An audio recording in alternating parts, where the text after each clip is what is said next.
নমস্কাৰ সকলোকে স্বাগতম জনাইছোঁ অন্য এক নতুন ভিডিঅ'ত। তো এইটো ভিডিঅ'ত আপোনালোকক কম বা আপোনালোকক দেখুৱাম যে আপোনালোকে যদি এতিয়ালৈকে আপোনালোকৰ মেৰিট লিষ্টখন পোৱা নাই আপোনালোকে কেনেকৈ পাব পাৰে। আপোনালোকে হয়তো সমৰ্থ পৰ্টেলত বিচাৰি আছে, মোৰ আগৰ ভিডিঅ'টো চাইছে, আপোনালোকে সাৰ্চ কৰিছে, কিন্তু ইয়াত অকণমান পলম হ'ব পাৰে। মই আপোনালোকক দেখুৱাম যে আপোনালোকে কেনেকৈ আপোনালোকৰ মেৰিট লিষ্ট পাব। তো ইয়াত যদি আপোনালোকক মই দেখুৱাওঁ, এইটো চাব পাৰে সমৰ্থ পৰ্টেলৰ অফিচিয়েল পেজ হয়।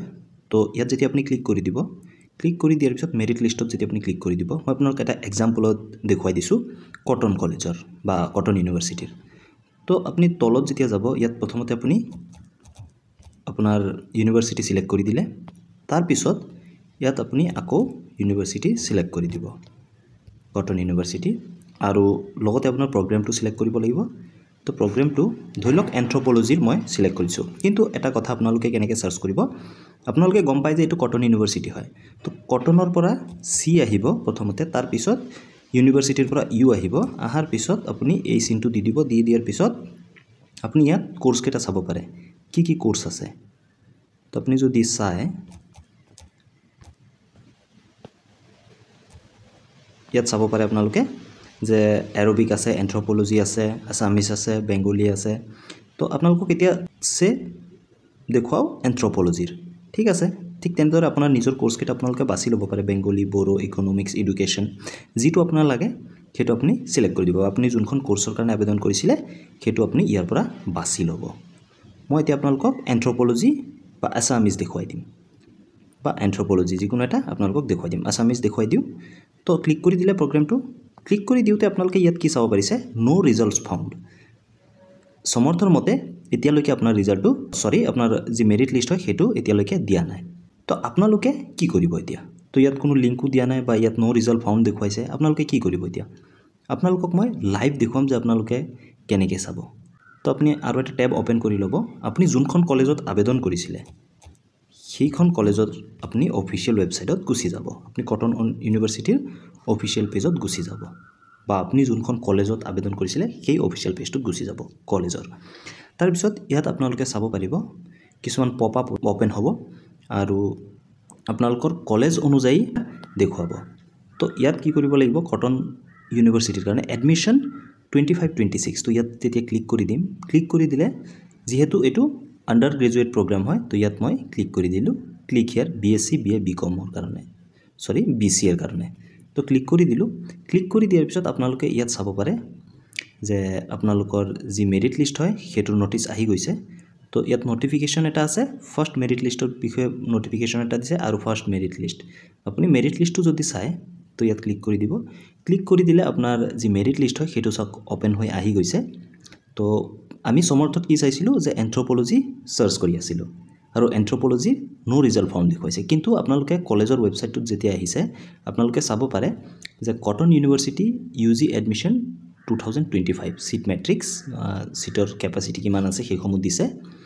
তো ইয়াত কি কি দিছে চাব পাৰে, anthropology, Arabic, Assamese, Bengali, Bodo, economics, education, English, Hindi, history. তো আপোনালোকে চাব পাৰে লিষ্টটো। আৰু ইয়াৰ মাজতে মই আপোনালোকক এটা কথা কৈ থওঁ যে ইয়াত যদিও আপোনাৰ নাম আহিছে সমৰ্থত, কিন্তু এতিয়ালৈকে অহা নাই। যিসকলৰ নাম আহিছে সিহঁতৰ অহা নাই। তো আপোনালোকে কি কৰিব লাগিব সেইটো বিষয়ে মই আপোনালোকক ক'ম আৰু এটা ভিডিঅ'ত। তাৰ কাৰণে চেনেলটো ছাবস্ক্ৰাইব কৰি থ'ব, আৰু যদি আপোনালোকৰ কিবা প্ৰব্লেম পাই আছে আপোনালোকে কমেণ্ট ছেকশ্যনত জনাবলৈ নাপাহৰিব। তো আপোনালোকক এতিয়া দেখুৱাওঁ যে কি কি বেচিছত চিটটো দিছে। তো আপোনালোকে যদি চায়, তো ইয়াত আপোনালোকে চাব পাৰে যে ফৰ্ম নাম্বাৰ, আপোনালোকে যে লগ ইন কৰাৰ পিছত বেলেগ বেলেগ কলেজত এপ্লাই কৰিছিলে, তাত কিন্তু প্ৰতিটো এপ্লিকেশ্যনৰ এগেইনষ্টত বেলেগ বেলেগ ফৰ্ম নাম্বাৰ আছিলে। তো ইয়াত আপোনালোকৰ ফৰ্ম নাম্বাৰ আপোনালোকে চাব পাৰে। আপোনালোকে প্ৰথমতে চাব মেৰিট লিষ্ট এন্থ্ৰপলজি, আপোনালোকৰ যোনটো আছে সেইটো আপোনালোকে এনেকৈ তললৈ যাব। তললৈ গ'লে কিন্তু আপোনালোকৰ ডিপাৰ্টমেণ্টকেইটা পাই যাব, আপুনি কোনটো ডিপাৰ্টমেণ্টত এপ্লাই কৰিছিলে। মই এতিয়া আপোনালোকক এন্থ্ৰপলজি দেখুৱাইছোঁ। তো এন্থ্ৰপলজিৰ কাৰণে আপোনালোকে ইয়াত চাব পাৰে নামসমূহ দিয়া নাই, কিন্তু আপোনালোকৰ ফৰ্ম নাম্বাৰ দিছে। আপোনালোকৰ যি ফৰ্ম নাম্বাৰ আছে সেইকেইটা আপোনালোকে মিলাই চাব। তাৰপিছত আপোনালোকৰ ৰেজিষ্ট্ৰেশ্যন ID, আপোনালোকে যে ৰেজিষ্ট্ৰেশ্যন কৰিছিলে সমৰ্থ পৰ্টেলত তেতিয়া এটা ID দিয়া হৈছিলে, ইউনিক ID, সেই ID নাম্বাৰটো ইয়াত থাকিব। তাৰপিছত মেজৰ ছাবজেক্ট এপ্লাইড, আপোনালোকে কি মেজৰ ছাবজেক্টৰ কাৰণে আবেদন কৰিছিলে সেইটো দিয়া থাকিব। এন্থ্ৰপলজিৰ কাৰণে যিসকলে আবেদন কৰিছিলে সিহঁতৰ এইকেইটা কেণ্ডিডেটহে চিলেক্ট হৈছে। আপোনালোকে চাব পাৰে, আপোনালোকে এইকেইটা মিলাই চাব লাগিব তাৰপিছত ইয়াত আহিছে ষ্টেণ্ডাৰ্ডাইজ বেষ্ট 3 মাৰ্কছ তো সিহঁতে বেষ্ট 3টা ছাবজেক্টৰ মাৰ্কছ লৈ সিহঁতে এই মাৰ্কছসমূহ ইয়াত দি দিছে যে কিমান পাইছিলে তো আপোনালোকে ইয়াত চাব পাৰে তো মাৰ্কছসমূহ দি দিছে সবৰে আৰু ইয়াত দি দিছে কেটেগৰী তো আপোনালোকে কোনটো কেটেগৰীত পৰে সেইকেইটা দি দিছে যে এই কেণ্ডিডেটসমূহ কোন কেইটা কেটেগৰীৰ পৰা পাইছে আপোনালোকে ইয়াত চাব পাৰে OBC পাইছে প্ৰথম কেণ্ডিডেট তেনেকৈ আনৰিজাৰ্ভ তাৰপিছত আপোনালোকে EWS SC SC ST tribe plains hills তো এনেকুৱাকৈ আপোনালোকৰো আহি যাব আপোনালোকে চেক কৰি চাব এবাৰ আৰু কিন্তু ইয়াত দুটা কেটেগৰী দিছে আপোনালোকে চাব পাৰে এটা হ'ল কেটেগৰী আৰু এটা দিছে কি এডমিশন কেটেগৰী তো ইয়াত কিহৰ কাৰণে দিছে দুটা কেটেগৰী আপোনালোকক বুজাই কৈ আছোঁ ইয়াত যিটো কেটেগৰী দিছে এই কেটেগৰীটো আপোনালোকে চাব পাৰে যে যোনজন কেণ্ডিডেটে প্ৰথম কেণ্ডিডেটজনে টোটেল মাৰ্কছ কিমান হৈছে বেষ্ট 3টা তো আপোনালোকে চাব পাৰে বেষ্ট 3টা 295 পাইছে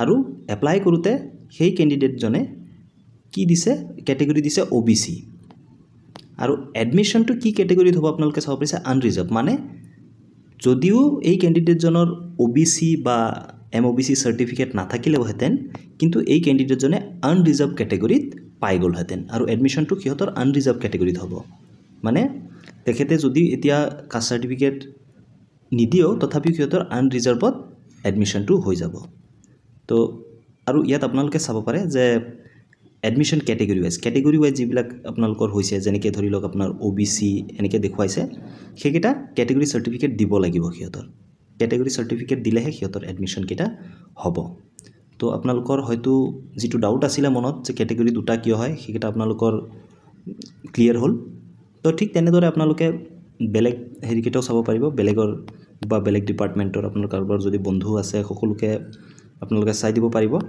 যে আপোনালোকৰ ৰেজিষ্ট্ৰেশ্যন নম্বৰ অৰ্থাৎ আপোনাৰ ফৰ্ম নম্বৰটো দি আপোনালোকে চাব পাৰিব বা আপুনি যদি সাৰ্চ কৰিব বিচাৰে তেনে ক্ষেত্ৰত আপুনি এই ওপৰত 3 লাইনত ক্লিক কৰি দিব ক্লিক কৰি দিয়াৰ পিছত ইয়াত ফাইণ্ড ইন পেজ যিটো অপশ্যন দেখা পাইছে ইয়াত ক্লিক কৰি দিব ক্লিক কৰি দিয়াৰ পিছত আপুনি আপোনাৰ যি ফৰ্ম নম্বৰ বা ৰেজিষ্ট্ৰেশ্যন নম্বৰ যদি আপুনি মাৰি দিয়ে এনেকৈ আহি যাব তো আপুনি ইয়াত যেতিয়া টাইপ কৰি দিলে যেতিয়া সম্পূৰ্ণ টাইপ কৰি দিব এটা পাৰ্টিকুলাৰ ৰেজিষ্টাৰ্ড বা ৰেজিষ্ট্ৰেশ্যন আইডিত গৈ ৰখিব এনেকৈ য়েল্লো কালাৰ হয় তো সেইটোৱে আপোনাৰ হ'ব যদি আপোনাৰ নাম আছে তেনে ক্ষেত্ৰত ইয়াত পাব যদি আপোনাৰ নাম নাই তেনে ক্ষেত্ৰত নো ৰিজাল্ট বুলি দেখুৱাব গম পাইছে সেয়েহে আপুনি ইমানখিনি বিচাৰিব নালাগে আপুনি ইজিলি আপুনি আপোনাৰ যি এপ্লিকেশ্যন ষ্টেটাছ হয় সেইটো উলিয়াব পাৰিব তো যিকেইজন কেণ্ডিডেট আছে বা সিহঁতৰ মেৰিট লিষ্টত নাম আহিছে সিহঁতে সমৰ্থ পৰ্টেলত যদি এতিয়া লগইন কৰে সিহঁতে কিন্তু নো ৰিজাল্ট বা নো অফাৰ এতিয়ালৈকে পাব পাৰে সেইটো অতি সোনকালে আপোনালোকক সলভ কৰি দিয়া হ'ব তাৰ কাৰণে মই ভিডিঅ' বনাম আপোনালোকে ভয় খাব নালাগে